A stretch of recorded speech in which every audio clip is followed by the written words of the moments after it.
ان سے خان صاحب نے بات کی اور خان صاحب نے کہا کہ جی ہماری حالت بہت خراب ہے، چائنا ہم سے پیسے مانگے جا رہا ہے، ہم کیا کریں، اور پتہ نہیں کیا کیا خان صاحب نے ان سے بولا نا، تو انہوں نے کہا یا حبیبی ٹھہر جاؤ۔ تو انہوں نے ہمیں جی سعودی عرب نے جو ہے پاکستان کو وعدہ کیا ہے کہ جی ہمیں وہ 3 بلین ڈالرز جو ہے وہ دیں گے ہمارے بینک اکاؤنٹس میں رکھنے کے لیے، اور جس کو ہم صرف دیکھ سکیں گے، خرچ نہیں کر سکیں گے۔ کن شرائط پہ ایک دم سے سعودی عربیہ کو ہم دوبارہ یاد آ گئے اور ہماری مدد دوبارہ یاد آ گئی ہے؟ اور کیا ہم بھول گئے ہیں کہ ہائیسٹ سول ایوارڈ دیا ہے انہوں نے مودی کو، ابھی کوئی 2 سال پہلے کی بات ہے، اور انہوں نے ٹوٹل کشمیر ایشو پہ خاموشی اختیار کی۔ اس کے بعد انہوں نے ہم سے پیسے بھی واپس مانگ لیے تھے کہ بھئی واپس کریں، ہم آپ سے خوش نہیں ہیں، پیسے واپس کریں۔ اسٹیٹس اس طرح چلتی ہیں کہ اچھا تھوڑے دنوں کے لیے اس سے پیسے مانگ لو۔ پرائم منسٹر عمران خان کی جی بالکل، ہمارے پرائم منسٹر عمران خان جو ہیں وہ ابھی سعودی عرب کے وزٹ پر تھے، اور سعودی عرب کے وزٹ پہ جا کر جو ہے ہوا یہ ہے کہ جی وہاں کے جو گورنمنٹ ہے یا وہاں کی جو بادشاہت ہے، وہاں کا جو کنگ ہے، ان سے خان صاحب نے بات کی اور خان صاحب نے کہا کہ جی ہماری حالت بہت خراب ہے، چائنا ہم سے پیسے مانگے جا رہا ہے، ہم کیا کریں، اور پتہ نہیں کیا کیا خان صاحب نے ان سے بولا نا، تو انہوں نے کہا یا حبیبی ٹھہر جاؤ۔ تو انہوں نے ہمیں جی سعودی عرب نے جو ہے پاکستان کو وعدہ کیا ہے کہ جی ہمیں وہ 3 بلین ڈالرز جو ہے وہ دیں گے ہمارے بینک اکاؤنٹس میں رکھنے کے لیے، اور جس کو ہم صرف دیکھ سکیں گے، خرچ نہیں کر سکیں گے۔ اور ایسا پہلے بھی ایک بار کیا تھا سعودی عرب نے، تاکہ جو ریزلٹس ہیں وہ ہمارے تھوڑے سے بینک میں بہتر ہو جائیں اور ہم لوگوں کو دکھا سکیں پیسہ تو ہمارے پاس بھی بہت ہے، بس خرچ نہیں کر سکتے۔ بالکل۔ اور اس کے بعد جی وہ تقریباً 1.5 بلین کا پاکستان کو آئل دیں گے ادھار محبت کی کینچی ہوتا ہے، ایسا میں نے سنا تھا۔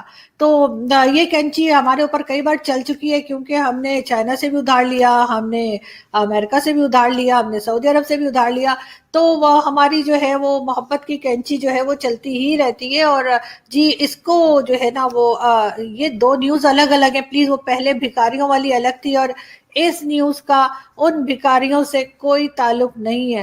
یہ تو ہماری گورنمنٹ نے مانگے نا جی، گورنمنٹ جب مانگتی ہے تو اسے بھکاری تھوڑی کہتے ہیں، وہ تو ایک آپ جانتے ہیں کہ ایک ڈپلومیٹک ریلیشنز ہوتے ہیں اور ڈالرز میں ڈیل ہوتی ہے، اور پھر ظاہر ہے کہ اب چائنا نے بھی جی فائنلی چائنا کے پریزیڈنٹ نے بھی عمران خان صاحب کو فون کر لیا ہے، اور لیکن میرا خیال ہے خان صاحب فون سن کے کوئی خاص خوش نہیں ہوئے ہوں گے، کیونکہ انہوں نے کہا ہے کہ سی پیک تبھی شروع ہوگا جب آپ ہمیں 38 ملین ڈالرز جو ہم نے آپ کو کہا ہے کہ آپ جی کمپنسیشن آپ نے جو ہے وہ ہمیں واپس کرنے ہیں، واپس کیا کرنے بلکہ دینے ہیں۔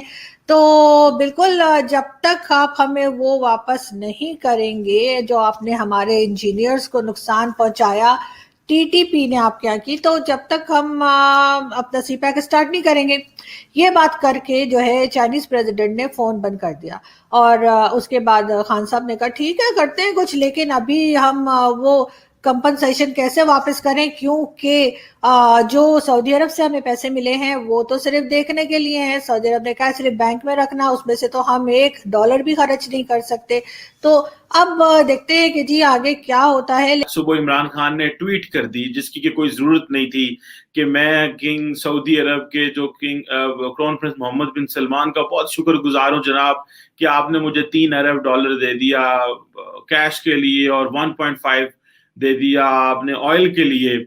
اتنا ہی پیسہ ابھی یہ بات ہوئی ہے۔ دیکھیں اس وقت ملک کے حالات اتنے خراب ہیں، اس کے لیے ہم امریکہ تک کے پاؤں پکڑنے کو تیار ہو گئے ہیں۔ امریکہ سے ہم نے کہا ہے کہ جی آپ کو ہم ایئر بیسز دیں گے جس سے آپ افغانستان پہ یا دنیا کے کسی بھی کونے پہ جو کرنا چاہیں کریں، لیکن شرط ہماری یہ ہے کہ جی ایک تو پہلی بات تو آبویسلی نوٹ، ایبسولوٹلی نوٹ وہ ہمیں چاہیے، اور دوسرا یہ کہ ہمارے جو انڈیا کے 60 ٹرمز ہیں وہ بہتر کروائے جائیں۔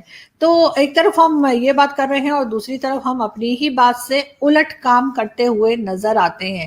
یہ دونوں چیزیں آپس میں ہمیں میچ ہوتی ہوئی نظر نہیں آتی، لیکن کیا کریں جی ہمارے یہاں کے جو منسٹرز ہیں وہ کچھ اسی طرح کے کام کرتے ہیں اور اسی طرح کی چیزیں ہمیں دیکھنے کو ملتی ہیں۔ اس دوران میں صرف ایک سکسیس جو کہنا چاہیے پرائم منسٹر عمران خان کو ملی ہے، وہ یہ کہ انہوں نے جی وہاں سے جسے کہتے ہیں کہ سعودی عرب سے کچھ نہ کچھ مال لینے میں یا کچھ نہ کچھ کہنا چاہیے بھیک لینے میں وہ کامیاب ہو گئے ہیں، اور وہ بھی ایسی کہ وہ بینک میں رکھیں گے اور دیکھتے رہیں اور چھونے کی ضرورت نہیں ہے. زنیرہ، کیا یہ پیکج ملنے سے IMF سے جو مذاکرات میں پاکستان کی پوزیشن ہے وہ بہتر ہوتی دکھائی دے رہی ہے؟ میرا نہیں خیال، کیونکہ یہ وقتی پیکیجز جو ملتے ہیں اور ہم اگر اس کو کرٹیسائز کرنا شروع کرتے ہیں کہ یہ جی صرف وقتی کیوں ہیں اور ان کے پیچھے کیا شرائط ہیں، تو ایک تو ہمارے پاس ان کی ڈیٹیلز کوئی نہیں ہوتی، بیکاز ہمارے ہاں کوئی رواج نہیں رہ گیا پارلیمنٹ میں چیزوں کے ڈسکس ہونے کا. کن شرائط پہ ایک دم سے سعودی عربیہ کو ہم دوبارہ یاد آ گئے اور ہماری مدد دوبارہ یاد آ گئی ہے، اور کیا ہم بھول گئے ہیں کہ ہائیسٹ سول ایوارڈ دیا ہے انہوں نے مودی کو، ابھی کوئی 2 سال پہلے کی بات ہے، اور انہوں نے ٹوٹل کشمیر ایشو پہ خاموشی اختیار کی. اس کے بعد انہوں نے ہم سے پیسے بھی واپس مانگ لیے تھے کہ بھائی واپس کریں، ہم آپ سے خوش نہیں ہیں، پیسے واپس کریں. تو کیا اسٹیٹس، کیونکہ ہم اسٹیٹ کی بات کر رہے تھے بیفور دا بریک، تو اسٹیٹس اس طرح چلتی ہیں کہ اچھا تھوڑے دنوں کے لیے اس سے پیسے مانگ لو، تھوڑے دنوں کے لیے اس سے پیسے مانگ لو. IMF جتنا بھی آپ سے لمبا ڈیوریشن نیگوسیشنز کا گزار رہی ہے، it is as simple as that کہ وہ آپ کو اتنا ہی بتا رہی ہے کہ آپ کہاں کھڑے ہوئے ہیں، واٹ از یور اسٹیٹس، دنیا میں آپ کی کیا پوزیشن ہے، ہم آپ کو کیا سمجھتے ہیں. پیسے وہ دے دیں گے کیونکہ آپ اس کے بغیر چل نہیں سکتے، انہوں نے اپنی باتیں بھی منوانی ہے، لیکن the message they are sending وہ سمجھنے کی اور اس پہ بات کرنے کی ضرورت ہے. اب سعودی عربیہ کی کیا گارنٹی ہے وہ کب پیسے واپس مانگ لیں؟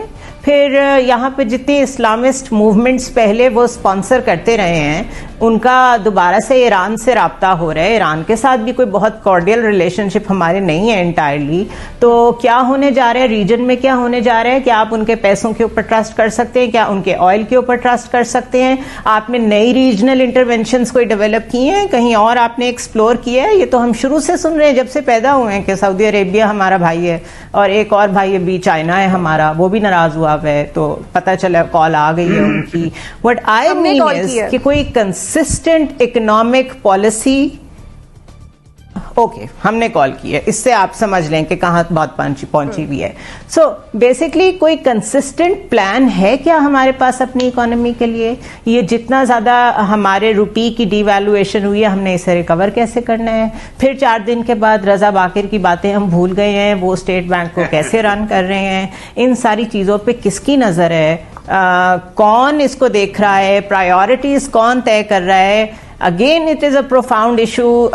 بس ہم تو صرف بول ہی سکتے ہیں کیونکہ پارلیمنٹ بند پڑی ہوئی ہے. مزمل سہروردی صاحب، اسٹیٹ بینک پہ پیسے آ گئے، اس امداد کے بعد دن پھرتے نظر آ رہے ہیں ملک و قوم کے آپ کو؟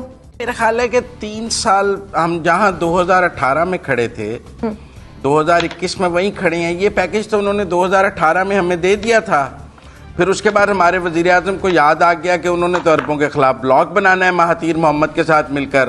انہوں نے تو ایک نئی OIC بنانی ہے. ہمارے وزیر خارجہ کو بھی یاد آ گیا کہ ہمارے اربوں سے بڑے اختلافات ہیں. جب ہم اربوں کے مقابلے پہ نیا اسلامی بلاک بنانے چلے، ہمیں پتہ چلا کہ اصل مسلمانوں کے لیڈر تو ترک اور ملیشیا ہیں. اربوں کا کیا تعلق ہے مسلمانوں سے؟ تو ہم نئے لیڈر مسلمان دنیا کے ڈھونڈنے چلے تو انہوں نے اپنے پیسے واپس مانگ لیے. انہوں نے کہا آپ اپنے نئے لیڈروں سے جا کر پیسے لیں، ہم سے کیوں لے رہے ہیں؟ جب آپ ہمارے ساتھ چلنے کو تیار نہیں ہیں، آپ ہمارے خلاف UN میں بیٹھ کے مہاتیر اور اردوغان کے ساتھ باتیں کرتے ہیں، تو آپ انہی کے ساتھ چل لیں. پھر ہم میں اتنی ہمت بھی نہیں تھی کہ ہم کوالالمپور چلے ہی جاتے کانفرنس میں جو ہمارے کہنے پر بلائی گئی تھی، اور وہاں بھی ہماری بےزتی ہوئی کہ ہم نے ہمارے تجویز پہ رکھی گئی اور ہم وہاں پہنچ ہی نہیں سکے. ہم سعودی عرب اجازت لینے گئے اور انہوں نے ہمیں کہا کہ خبردار اگر آپ کوالالمپور گئے. ہم وہاں بھی نہیں گئے اور انہوں نے پیسے بھی واپس لے لیے، سزا بھی دی، جانے بھی نہیں دیا. پھر ہمیں یقین یاد آیا کہ پھر ہم نے چین سے پیسے پکڑ کے ان کو واپس کیے، اور پھر ہم 2 سال ان سے معافیاں مانگتے رہے. 2 سال کی مسلسل معافیوں کے بعد انہوں نے شرف بازیابی بخش کے کہا اچھا جو آپ کو 2018 میں دیا تھا وہ واپس لے لیتے ہیں، آپ کو چلو واپس دے دیتے ہیں. اتنی سی کہانی ہے. اب اس میں قوم کے 3 سال کہاں گئے، ہم کہاں گئے، انٹرسٹ ریٹ کیا ہے، یہ تو چھوڑیں. آپ دیکھیں سمت حکومت کی کیا ہے. جس وزیر اعظم اور وزیر خارجہ کو آج تک وہ یہ نہیں فیصلہ کر سکے کہ انہوں نے سعودی عرب کے ساتھ چلنا ہے یا نہیں چلنا. وہاں پہ ہمارے جو ایکسپیٹریٹس کام کرتے ہیں ان کے کتنے ویزے ختم ہوئے اس لڑائی کی وجہ سے،